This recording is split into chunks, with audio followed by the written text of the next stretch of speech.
Hello everyone and welcome back to TowerGate. It is TowerGate day number 534. 534. 534 days into the deep state coup. And we're getting it figured out now. August the 30th, 2018. I do believe that's Thursday. Before I get into the top news stories of the day, I just wanted to offer out a thought. Going through my timeline last night, adding some stuff into the timeline, and I stumbled on the August 15th text, August 15th of 2016 text. The Peter's been stroking us, telling loose Lisa Page about the insurance policy. We need the insurance policy. You know, it's like when you die before you're 40, the whole 9 yards. I'm reading down through the timeline, and I'm thinking about all that's happened since then, looking at all that's coming out. And, you know, for a long time, when we got that text, we all were speculating on what are they talking about, the insurance policy, and a lot of people had ideas on exactly what they were talking about. And once the Operation Crossfire Hurricane came out, we all just assumed, okay, that's what they're talking about, Operation Crossfire Hurricane. That was the insurance policy. Well, I'm starting to have my own thoughts on that, and I do believe that Operation Crossfire Hurricane was a part of that plot. Of the policy, insurance policy, only to the extent that it was what began the investigation which began as a counterintelligence operation on July the 31st, 2016, but became a criminal investigation into Trump and people around him once Uncle Bob the executioner came in and took over the investigation. So as I'm reading and I'm looking more and more into this and thinking about it, it just dawned on me. It dawned on me that I believe, this is just an opinion, I believe that the insurance policy was in fact Uncle Bob the executioner. That they had that worked out at some point in the middle of August, watching the polls tighten up, knowing all the dirt that was out there on the rotten Reverend Clinton, they probably began to see that things weren't looking as rosy as they thought they would be. They were realizing that by that time that the dossier that they had created and all the other things that they had created had been mostly fails. Most of the setups had failed. Most of the frame-ups had failed. They couldn't get anyone to publish the dossier because they couldn't back it. They tried bringing Christopher Steele over here to have him personally meet with these journalists to try to see if that would get them to publish it. They still wouldn't. They were leaking all kinds of stuff. Nothing seemed to be working. And I think they were starting to think, you know what? What if this doesn't work? What's going to happen? Well, we're going to be caught having done all this stuff, and we'll be screwed. We need an insurance policy. Something in case this fails and Trump wins. We better have some way of covering our ass. I think that they thought, okay, here's what we'll do. If this all happens, we'll do this, this, and this, and we'll get a special counsel. Whether Comey was supposed to appoint the special counsel or Rodenstein or whoever, or Sessions or whoever, I think that they started working on this idea, and I actually believe that the insurance policy they were referring to was a special counsel. In other words, Uncle Bob the executioner, I believe, to be the insurance policy. Because what's he doing? His investigation is, of course, continuing to do severe damage, or attempts to do severe damage to Trump, to try to stop him, or at least ways damage him so badly that when the first midterm comes around, the Republican Congress is thrown out. They get a Democratic Congress, at which point all the investigations into the real crimes stop. Like an insurance policy. It kicks in. So if Uncle Bob cannot take Trump down, which they probably knew he couldn't, because they knew there was no crime. So all they could do was beat him to death with propaganda and a bunch of crap, and hope that would help the propaganda campaign, would hopefully help the Democrats to secure the House of Representatives in the midterms, and then they could put the kibosh on all the investigations into the real crimes.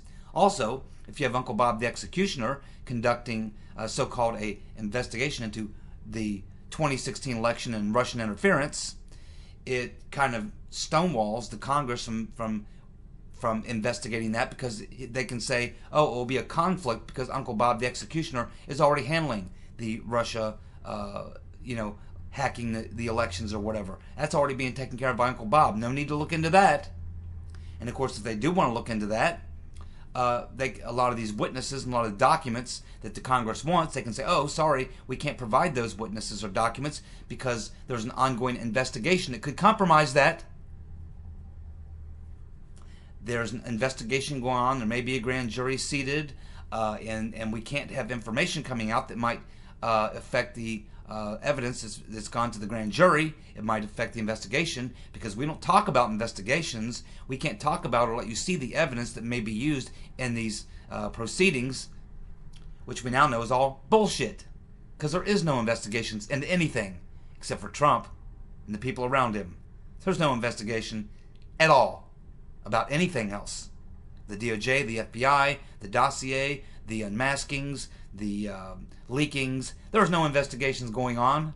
The only thing that's going on is an attempt to take down Trump or destroy him, his popularity, so that the Democrats can win back the House, because that's the only chance they have. That is the insurance policy. That's the insurance policy, in my opinion.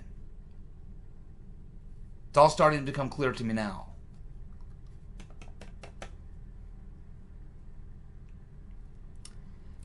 John Brennan, Mr. Potato Head. You're going to love this one. Goes on PMSNBC. Mr. Potato Head, John Brennan, goes on PMSNBC on August the 28th and says that Bruce Ohr's actions were known to senior FBI and DOJ officials. In other words, pretty much what Bruce Ohr just said. Right after ABC told us that he was acting alone. Brennan said, quote, "It is my understanding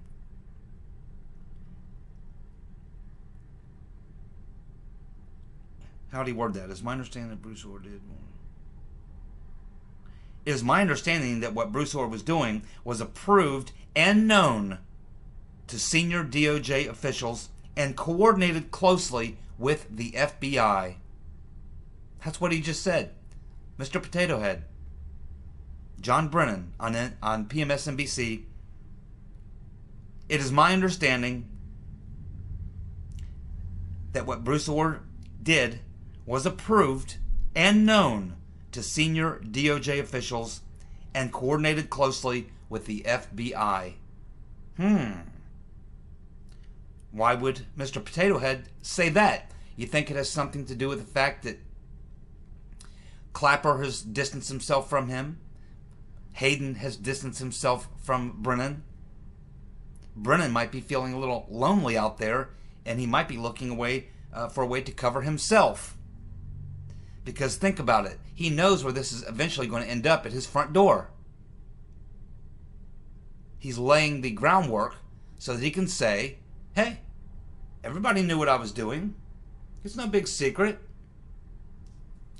Everybody knew that I had operatives looking into the people around Trump who we were skeptical of and thought maybe coordinating with Russians or something like that. I was just doing what the head of the intelligence agency should do. I was just sniffing out this stuff that I was getting information on and trying to figure out what was going on. Hey, everybody at the FBI and DOJ knew about it. This is the direction everybody is going now. To basically say, well, wait a minute, this was a large group effort. This is what they're all going to say. This is how they think they're going to get out of it. Is to say, wait a minute, we were all involved. Remember, first nobody was involved. Nobody was doing anything. Nobody did any unmasking. Nobody did any surveillance. There were no spies in the Trump campaign. That's crazy talk. Trump under surveillance? Oh, that's crazy talk. He must be a nut. Then we find out that all happened. So now what are they going to do? They're going to say, oh, well, what do you mean? Yeah, of course all that stuff was going on. We told you all that stuff was going on. And we had good reason, because we had intelligence sources, and we had things going on, and everybody was coordinating together. This was a real investigation. Involved intelligence, involved the FBI, the DOJ, involved some foreign governments. Oh yeah, totally legit. And we were all involved, and everybody knew what everybody was doing, because this was a real legitimate investigation. They're all going to try to stick together. Despite all the criminal activity. Brennan is laying the stage, setting the stage for his own defense. To be able to say, oh, well, everybody knew what I was doing. There's no big secrets. I wasn't trying to hide anything. I don't think it's going to work. I don't think it's going to work, Mr. Potato Head, but nice try. So we have basically several members who were there at the interview of Bruce Ohr, and we're finding out that there's a couple serious discrepancies. There is one series of discrepancies of issues that lead them to believe, Jordan and Meadows and these guys, that either Bruce Ohr or Lisa Page is lying about some issues, some questions that they had. So you have discrepancies between Bruce Ohr and Lisa Page. You also have some issues, some discrepancies between Bruce Ohr and Glenn Simpson. Some things that don't add up. So it's either Ohr or Page is lying about some of these things, and on the other hand, either Ohr or Simpson are lying about some of these things, or they're all lying about all of it. None of them are really telling the truth. It is possible that they could both be lying. And that's why their stories don't add up, because they're both telling a slightly different lie. Why do people lie?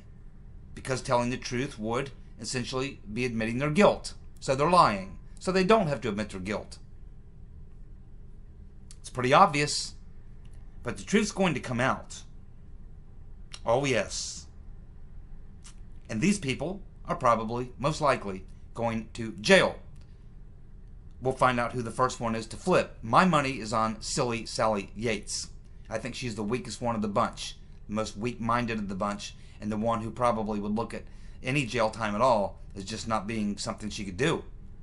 I don't think silly Sally could, see herself in jail. She will flip on and turn on everybody, as would the Rotten Reverend Clinton. And we have Andy McCabe saying that if he got indicted, he's going to burn the whole effing thing down. Every one of these people, every one of these people are a potential to spill the beans to save their own neck. It's just a matter of time. Who will be the one to take the deal, to cut the deal, and do the singing? Who will be the John Dean of Spygate? Daryl Issa. I don't know. Now, he was being interviewed by Fox, and he said that Nellie Ohr was working for Confusion GPS in 2015. Now, we've been led up to this point to believe that it was actually May of 2016 when Nellie Ohr went to work for Confusion GPS. But we know that this stuff started much earlier, in fact, in 2015. Now, one of two things happened here. Either they learned something from Bruce Ohr, and Nellie actually did start working for them in 2015, which is perfectly possible and reasonable, or Issa just got slipped up. He just made a mistake on the date, which is very easy to do. I know, I do it almost on every video. It's hard, because, we're talking about these dates, 2015, 2016, 2017, 2018. It's very easy, in your head what the right date is, but that's not what comes out of your mouth. In your head, it's 2016, but what comes out of your mouth is 2017 or 2015. It's human errors. Unless you're reading from a teleprompter or whatever, you get all these dates and times and things mixed up. It's kind of tricky, and everyone makes some mistakes. I do. The professionals do. And Daryl Issa either made a mistake and he meant to say 2016, or he didn't make a mistake and he learned something with Bruce Ohr, and he learned that Nellie actually was working for Confusion GPS in 2015. We'll have to try to sort that one out and see if that was just a mistake by Issa, or if this is actually true and she actually was working for Confusion GPS in 2015. Have to look into that. Okay, folks, some of you are not going to like this. They also learned from Bruce Ohr that he has not been interviewed by Mueller, Uncle Bob the Executioner, or Mr. Huber. or anyone else at the DOJ has not been interviewed by Mr. Huber. Now, Mr. Huber was put in there as an independent, prosecutor with basically the same powers that Mueller would have to request documents, subpoena witnesses, and all the rest. He was supposed to be looking into the leaking and to the unmasking specifically.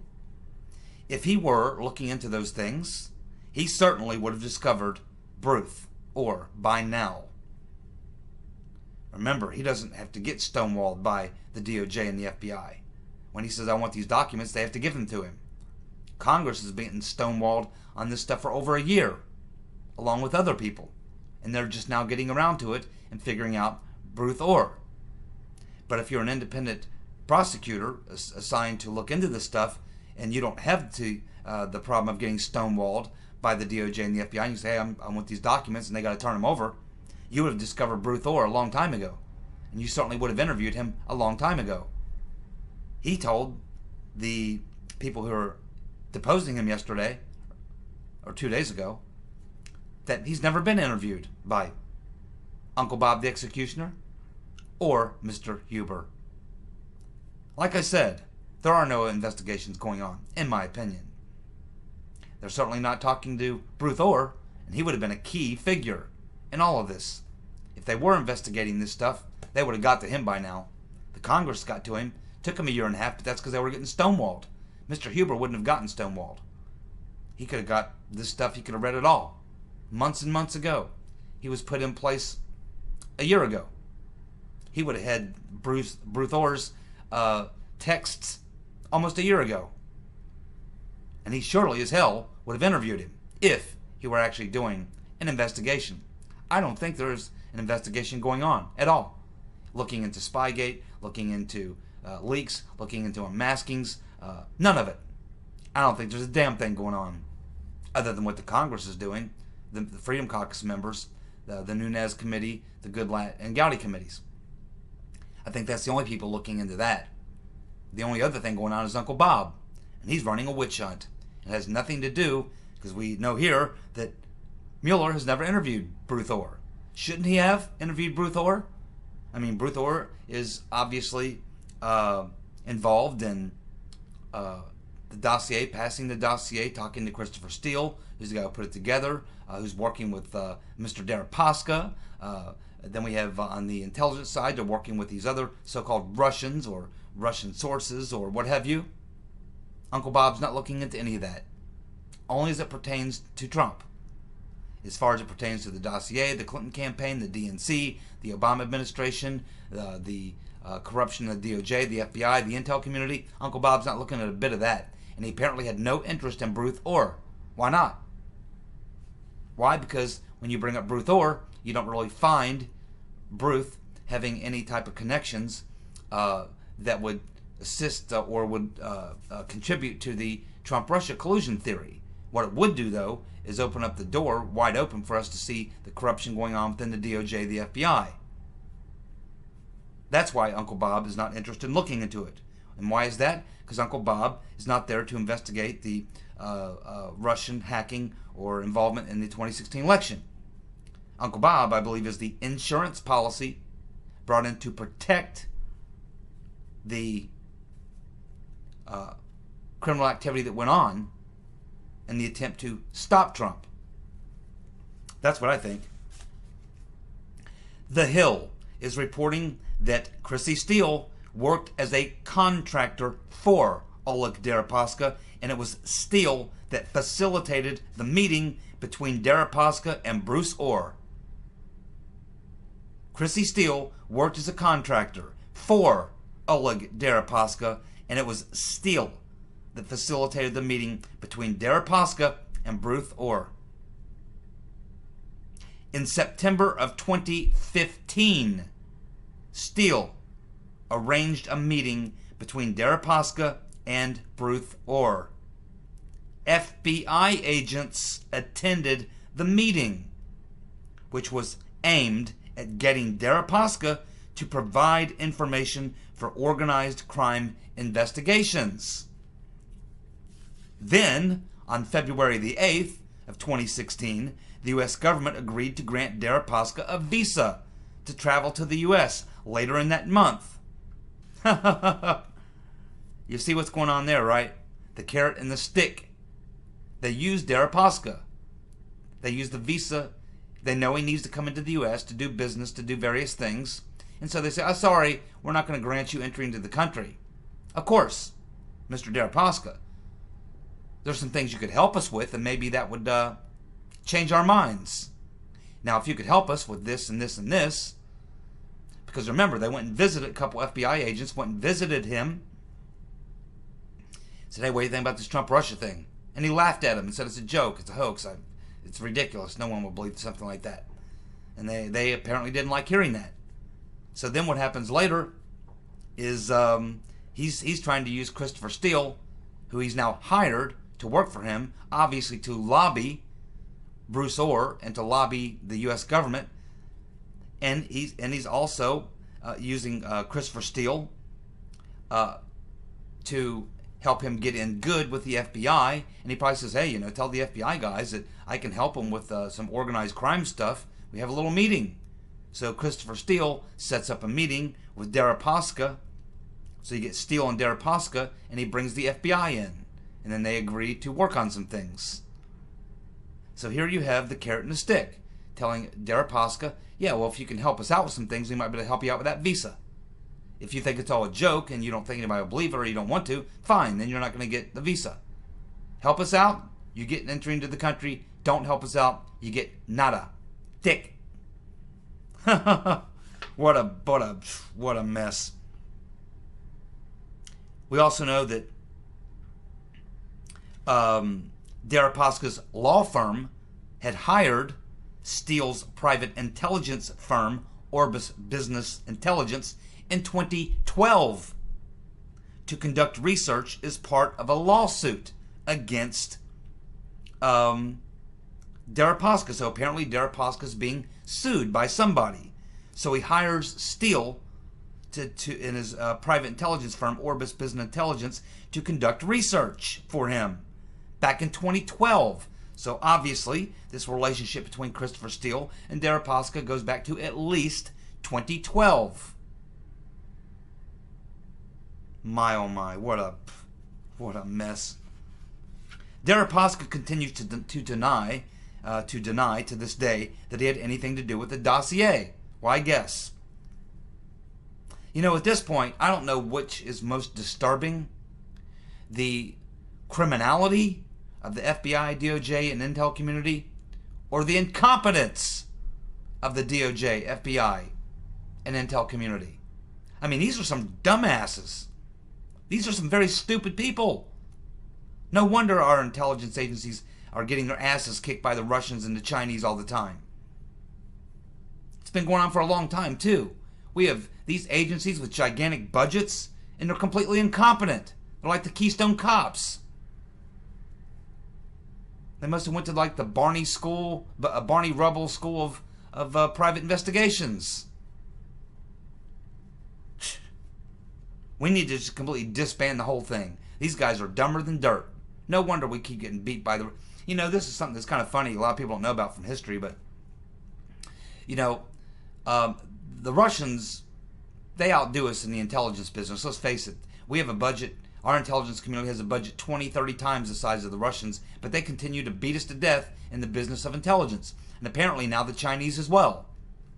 And if you go back to the Bay of Pigs invasion, the Bay of Pigs was a disaster. As you know, the anti-Castro Cubans got slaughtered on the beach. When that happened, the CIA couldn't figure out how that could have been possible, how their plan could have gone so wrong. And they never really figured it out. They just blamed it on Kennedy for not sending air support. But we learned many years later that the reason is because Castro not only knew the invasion was coming, he knew the exact day and the hour and all the details of how it was going to play out.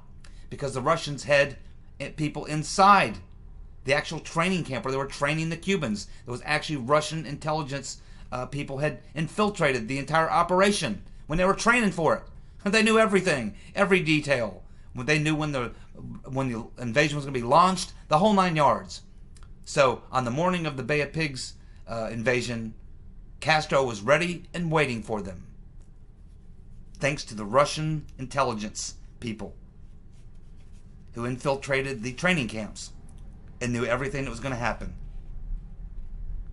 Passed it on to Castro, and that's why it was one of the reasons it was going to fail anyway, but that's one of the reasons why it failed so badly and was such an embarrassment and a disgrace, and why they were slaughtered so badly. Castro was waiting. He knew the entire plan and even knew the hour of the day that they were going to launch the plan. The Business Insider is reporting that the Chinese government killed and imprisoned 18 to 20 CIA spies after they penetrated the Rotten Reverend Clinton's private server. And the FBI knew this, and refused to act. This occurred between 2010 and 2012. So now we can add 18 to 20 CIA assets to the Clinton body count. Chinese government killed and imprisoned 18 to 20 CIA spies. They're not actually spies, they would be called assets, after penetrating the Rotten Reverend Clinton's private server. And the FBI refused to act. There's a lot of things being penetrated. Sarah Palin was not invited to Senator Magoo's funeral. Confirmed. We thought that was the case, but now it's confirmed. What a lovely man. Nellie Ohr will be questioned by the House Joint Committee. One question I want to ask Nellie. Who the hell were you talking to on that ham radio? Who the hell were you talking to on the ham radio? Could have been Mr. Halper. Could have been Christopher Steele. Could have been some Russian. Could have been Mr. Potato Head. My oh my. Paul Sperry has revealed the name of the FBI forensic technician that discovered the Rotten Reverend Clinton emails on the laptop of Anthony's wiener. His name is John Robertson. He's also the guy that threatened to blow the whistle on Maine Justice and FBI for sitting on the information for 3.5 weeks. He's the guy. Guess you could call him a hero. John Robertson, FBI case agent and forensic analyst. Thank you, Paul Sperry, for digging that one up. Man's a hero. Uh-oh. Bruce Ohr testifies that the FBI knew his wife worked for Fusion GPS, but failed to disclose this to the FISA court. The word failed to disclose. Failing is kind of like when you're trying to do something, but you just don't succeed. You failed. You tried to climb the ladder without knocking off the paint can, but you failed and you knocked the paint can down all over the floor. You tried to reach across the dinner table to get the green beans, and you didn't mean to knock over the glass of water, but you did. You failed. You tried to get, a 5,000 on your SAT, but you didn't quite get there. You got a 300. You kind of failed. Failing is when you try to do something and you don't quite accomplish it. That's a fail. So fail is not the correct word, because they weren't trying to tell the FISA court exactly the truth about the dirt, the false evidence they were using to get the FISA warrant. They were straight up lying, straight up withholding. And what about the Woods Amendment? How in the world could you get past that? Of all the things that they're all supposed to check on, that Rodenstein told us how closely multiple lawyers and agencies look at this. They go over it and over it. They look at it to make sure it's all correct, that there's no mistakes, that all the evidence is good. And then it goes from there to this group who looks at it again. Bruce Ohr testifies that the FBI knew his wife worked for Fusion GPS, but did not disclose this to the FISA court. Bassman, or Bassman, I'm not sure how he pronounces it, asked the same question that we've all asked many times. He continues to ask the question, and I'm glad he is. Why aren't we hearing about the FISA court judges? Who the hell were they? What team were they playing on? Were they this stupid? Were they this incompetent? Did they ask any questions? Did they smell any rat at all? I mean, these guys are judges, man. They've been around this system a long-ass time. They would have to be terribly naive not to know the wool being pulled over their eyes this bad on this type of crap. I'm not buying it. I'm with Bassman or Bassman. I'm with him. These FISA court judges weren't fooled. These guys are involved in the coup. It involves the damn FISA court judges. It goes all the way to the FISA court judges and the Rotten Reverend and Obama himself. The whole damn thing. I'm telling you, the whole damn thing. This conspiracy is gigantic, and it's all coming out, and it's going to take down a lot of people. It's going to be bloodbath, blood in the streets, man. I don't think people realize, not even myself, maybe, what we are, what box we've opened up here. I think it's even worse than even I could have imagined. This involves the entire, it involves the entire government media complex, the FISA court, the legal system of DOJ, the FBI, foreign governments. What a gigantic... How in the world did Trump win?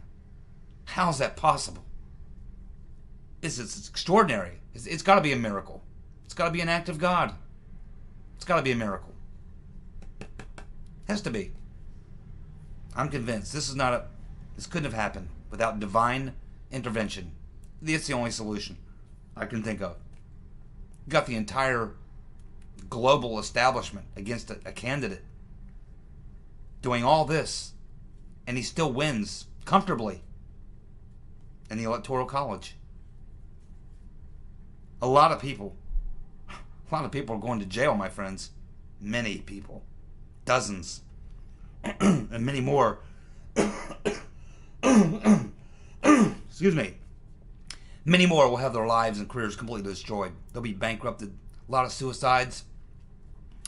A lot of Arkancides. There's a lot of things going down here, my friends. Well, this didn't take too long. It looks like, just as I said yesterday, Justin Trudeau has surrendered to Trump. He's waving the white flag on a new NAFTA deal. He's now saying that a new deal is possible by the end of the week. Yeah, I mean, once he got the Mexican president to throw out the NAFTA deal and do something else, that was it, really, for the NAFTA deal. I mean, you got to have both ends of it. It left Canada standing pretty much naked, without any cover. Made it very easy for Trump to just swoop in and say, okay, now we got Mexico on board. We got it all worked out with them. You're all alone. You're all alone, Justin. And you can play this game, but those tariffs on automobile tariffs, what we're about to hit you with, are going to drive your economy into complete double-digit recession. And that's exactly what he was told. And that's why he's flying the white flag. Another win. You guys tired of winning? Oh, my goodness.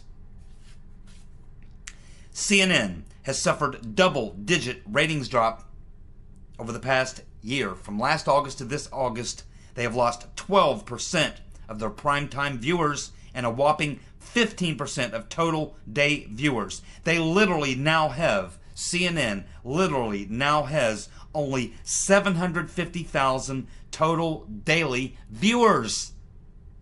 The biggest media organization in the world. And they only have 750,000 total day viewers? There's YouTubers that get more views than that. PewDiePie is kicking their ass with a video camera and a little room set up in his apartment. Oh my God. Finally, Darrell Issa on Fox News. The FBI continued to use, and this is what he learned from Bruthor, the FBI continued to use false evidence to spy on the Trump campaign even after the election, knowing good and well it was false information. They continued to use the fraudulent information even after they knew it was fraudulent and after the election. Oh, man. This thing is just so freaking ugly. It's hard to believe, man. And there is no blue wave, I can assure you of that. Last night's election showed that turnout for Republicans was even higher than Democrats. Say goodbye to the blue wave. There may be a red tsunami coming. Thanks for tuning in. I'll be back with you guys tomorrow night. Take care. Bye.